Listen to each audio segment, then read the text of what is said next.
আমরা এখানে কেন মোস্তফা? কথা বলছো না কেন? জানি না, তোমার হয়তো আমাদেরকে কিছু বলার আছে। কি বলার আছে? আদিল তোপলের বিষয়টা দিয়ে তুমি শুরু করতে পারো।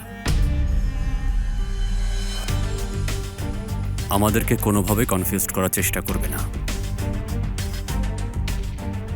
তুমি যেমন জানো আমরাও জানি বিষয়টা কি, ঠিক আছে? সব জানি। বাহারের বাবাকে তুমি হত্যা করেছ, বাহারের ছেলেকেও হত্যা করেছ, ফেরিহাকে কিডন্যাপ করেছ। আমরা সবই জানি। এ কারণেই এখন তুমি সবকিছু আমাদের দুজনকে একদম শুরু থেকে বলবে। কি বলছো? আমি আদিল টোপালকে চিনি না। তুমি এখনো মিথ্যে বলছো বাবা। সত্যি বলো, সত্যি। বাহারি জানে তুমি কে, সে তোমাকে মারার জন্য পেছনে লেগেছে। কি? তোমার গাড়ি ওরা ব্লাস্ট করে দিয়েছে। কে? বাহারি করেছে এটা?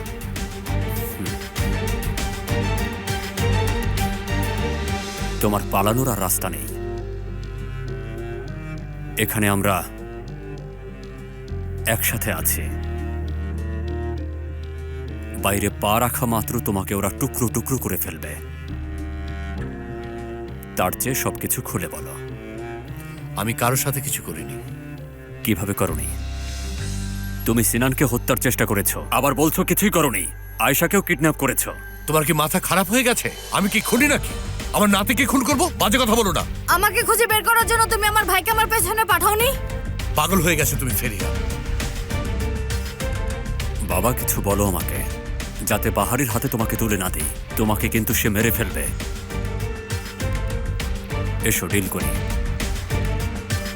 তোমাকে খুঁজে পেতে সে সব করবে।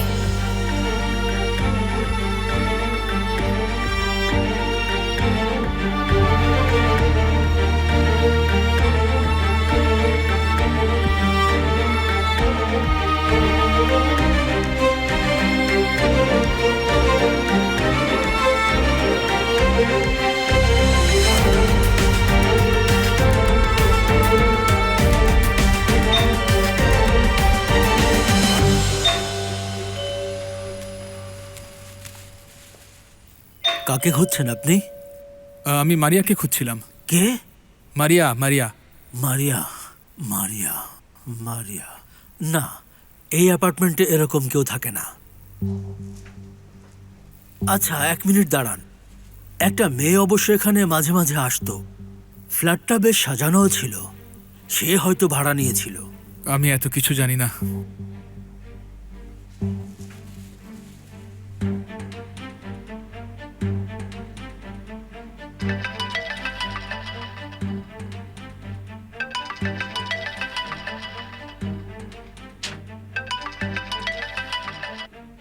হ্যালো সদরুদ্দিন। হ্যালো, কোথায় তুমি মারিয়া? বাসায় নেই? আমার এক ফ্রেন্ড অসুস্থ, তাকে দেখতে এসেছি। আচ্ছা, আমি কি তোমাকে নিতে আসবো? আমার আরো কিছুক্ষণ সময় লাগতে পারে। মেয়েটার অনেক জ্বর, ওকে একা ছাড়তে চাচ্ছি না। আধা ঘন্টার জন্য দেখা করতে চাই, সম্ভব? ঠিক আছে, আমি চেষ্টা করে দেখছি। আচ্ছা।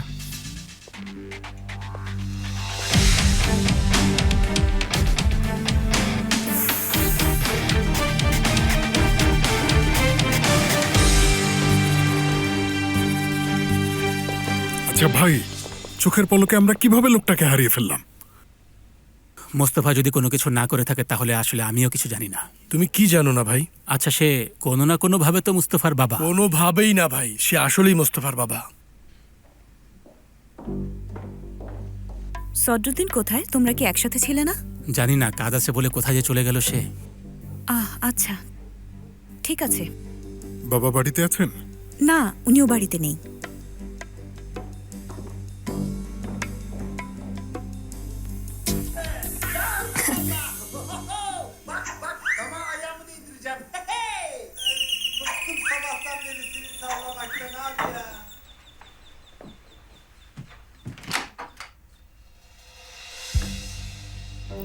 বাবা, বাবা তুমি এসেছো? তোমার মা কোথায়? এখনো আসেনি, ওখানে আছে। এখনো আসেনি? তার হয়তো কাজ শেষ হয়নি। এসো,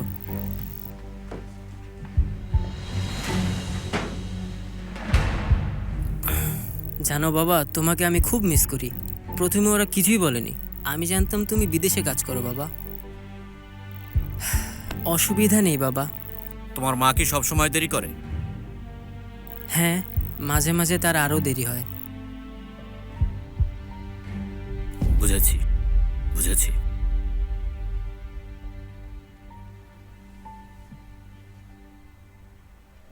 ওজলেম, বলুন ম্যাডাম। সিনান উপরে ঘুমাচ্ছে, ওর খেয়াল রাখতে পারবে? অবশ্যই পারবো। আপনি কি বাইরে যাচ্ছেন? মোস্তফার সাথে দেখা করতে যাচ্ছি। ম্যাডাম, আপনি কিন্তু সাবধানে থাকবেন, যেন আর কিছু না করে। চিন্তা করো না, সে কিছুই করতে পারবে না। ভয় পাই না তাকে। ঠিক আছে।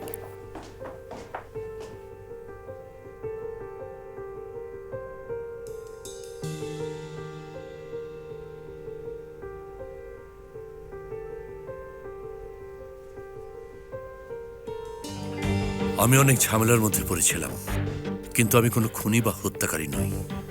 অনুরকে আমি খুন করতে বলিনি, উফুকের কাজ এটা। এ ব্যাপারে পরে আমি জেনেছি। আয়শার ব্যাপারটা ঠিক তাই। আমি বিদেশে ছিলাম, এর মধ্যে ওকে কিডন্যাপ করেছে। ওখানেই শুনেছি বিষয়টা। আমাদের কি এটা বিশ্বাস করা উচিত? অবশ্যই করবে। বাহারি আমার পেছনে লেগেছিল, সে আমাকে খুঁজে বের করার চেষ্টা করছিল। ভাবলাম তাকে একটা মেসেজ দেই, তাই উফুককে পাঠালাম, আর বাহারি তাকে মেরেই ফেলল। আর সিনান? ওটাও একটা অ্যাক্সিডেন্ট ছিল। বাসায় ঢুকে গোলমাল বাঁধিয়ে তাদের চলে যাওয়ার কথা ছিল। তুমি তাদের লক্ষ্য করেছ, সবকিছু এলোমেলো হয়ে গেছে। আমাকেও ভুল করে কিডন্যাপ করেছিলে? তুমি আমার আসল পরিচয় প্রায় বের করে ফেলেছিলে ফেরিয়া। আমরা শুধু জানতে চাচ্ছিলাম তোমার কাছে কি তথ্য আছে। কথা বের করবার জন্য ওষুধ দিয়েছিলাম। তুমি যে অন্য ওষুধ খাচ্ছিলে সেটা জানতাম না। কিভাবে জানবো? ওটাও আমার ভুল ছিল। তোমার কাছে সবকিছুরই অজুহাত আছে। এগুলো অজুহাত না, সবকিছুই সত্যি, প্রত্যেকটা কথা। ব্যাংকের বিষয়টা, মাদক সম্রাটদের সাথে যে বৈঠকটা করেছিল সেটা, এগুলো কি মিথ্যা? তুমি আসলে কি ধরনের মানুষ বাবা? সবসময় আমারই দোষ, তাই না? বাহারি তো একদম নিষ্পাপ, তাই না? যে তোমার জীবন নষ্ট করেছে তাকে তুমি বাবা বলে ডাকো না? সে যদি আমার পেছনে না লাগতো তাহলে কি আমি তোমাদের ছেড়ে চলে যেতাম? হ্যাঁ হ্যাঁ, যেতাম আমি? আমি কি তোমাকে বলেছিলাম ওনার বাবাকে মেরে ফেলতে?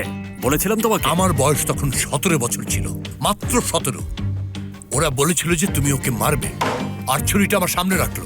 বলেছিল এটা না করলে ফ্যামিলি থেকে বের করে দেবে। তখন আমি অনেক ছোট। বলেছিল বেশি শাস্তি হবে না। করতে হয়েছে, বুঝতে পারছো? বাধ্য হয়েছি। কত রাতে সে আমার স্বপ্নে এসেছে জানো তোমরা? পায়ে ধরেছি, মিনতি করেছি, কিন্তু আমার কথা শোনেনি। এরপর কি হলো? বাহারি আমার পেছনে লাগলো। তাকে খবর পাঠালাম, আমি ক্ষমা চেয়েছি, মিনতি করেছি, কথা শোনেনি লোকটা। ওই লোক রক্ত পিপাসু, সে রক্ত চায়। ইস্তানবুলে পালিয়ে গেলাম। আমি আমার নাম আর পদবিও চেঞ্জ করেছি। আবার সে খুঁজে পেয়েছে। জাহান্নামের তলায় গেলাম, সেখানেও আমাকে খুঁজে পেয়েছে। বারবার পালাতে হয়েছিল। মানে কি? এই জন্যই তুমি আমাদের ছেড়ে চলে গিয়েছিলে? হ্যাঁ, সে আমাকে মেরে ফেলতো, হয়তো তোমাকেও। না হলে কি তোমাদের ছেড়ে আমি চলে যেতাম? আমি কি আমার একমাত্র ছেলে আর মেয়েকে সিংহের মুখে রেখে যাব? সবসময় মনে পড়তো তোমাদের। প্রতি রাতে তোমাদের কথা ভাবতাম, প্রতি রাতে। বাহারি আমার জীবনটা শেষ করে দিয়েছে। তোমাকে দেখে সে চিনতে পারলো না কেন? আমাকে সে আগে কখনো দেখেনি। বাহারি শুধুমাত্র একটা নামই জানতো, সেটা হচ্ছে আদিল তোপাল। সে তোমার জীবনটাও নষ্ট করেছে, বুঝতে পারছো?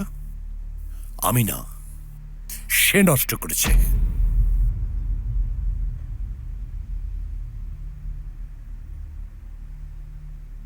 সে আমাদের সবার জীবনে শেষ করেছে।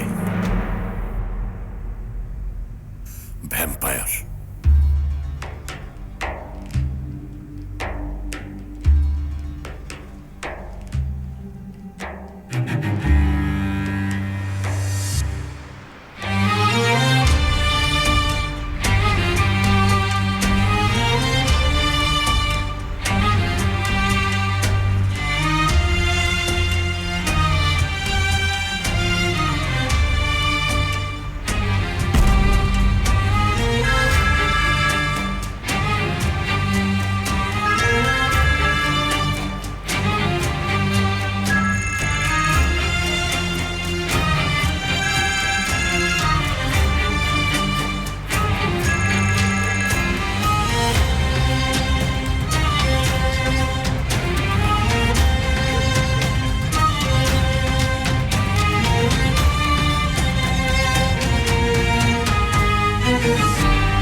হাই বেবি, কোথায় যাও?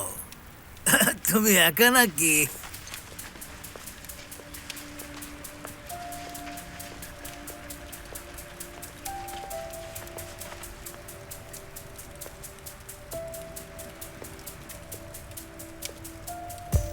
Good evening.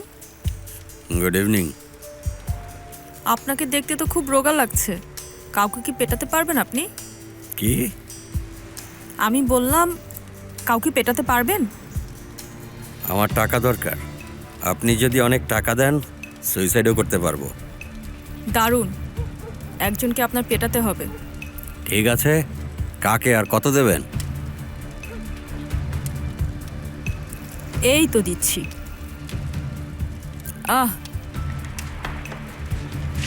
পুরোটাই নিন।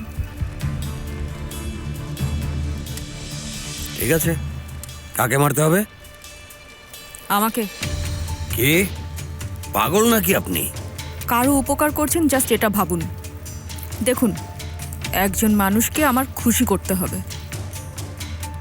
আচ্ছা দাঁড়ান, এটাও নিন। এটার দাম অ্যাটলিস্ট 50,000 হবে, নতুন। শুরু করুন।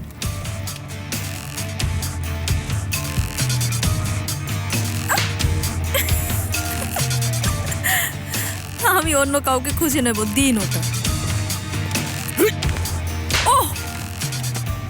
আরে ঘুষি মারেন, আরো জোরে ঘুষি।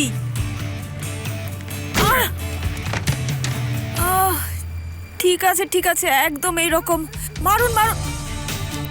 ওহ! ওহ! ওহ!